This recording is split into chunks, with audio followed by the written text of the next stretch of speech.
안녕하십니까. 강남 테마피부과의 이윤주 원장입니다. 피지선 자체가 이게 하나의 호르몬에 의해서 지배를 받는 구조물인데, 이게 스트레스를 많이 받는 시기에는 우리 몸에서 스트레스를 억제하는 호르몬들이 대부분 분비가 되는데, 대표적으로 이제 콜티졸이라고 하는 그런 스트레스를 억제하는 호르몬이 분비가 돼요.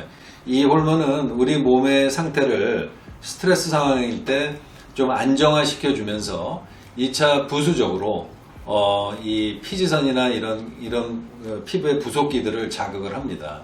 그러면 내가 평상시에 생활 자체가 안정화되어 있을 때보다는, 요새 뭐 학생 같은 경우는 시험 때라든지 아니면 뭐 직장 다니는 분들은 새로운 프로젝트를 새로 맡았다든지 아니면 부서 이동을 했다든지 아니면 생활 환경에 갑자기 뭐 이게 다른 부서로 이동을 했다든지, 하여튼 스트레스가 굉장히 많은 시기 때는 우리 몸에서 자연적으로 내분비계에 의해서 이런 호르몬의 변동성이 생겨요.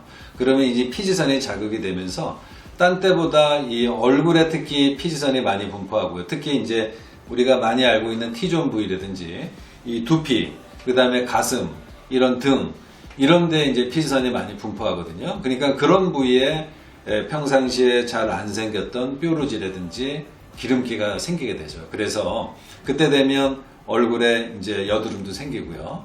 특히 이제 여성분들 같은 경우는 이 생리가 다가오면 여성 호르몬의 변동성이 생기지 않습니까? 그때 되면 대부분 이제 피부가 원래 여드름이 많이 안 생겼던 분도 그때 몇 개씩의 여드름은 생기는 걸 경험을 하셨을 거예요. 근데 만약에 이제 얼굴이 피지선 기능 자체가 좀 선천적으로 좀 발달되어 있는 분들은 그 시기에 대량으로 많이 생기죠.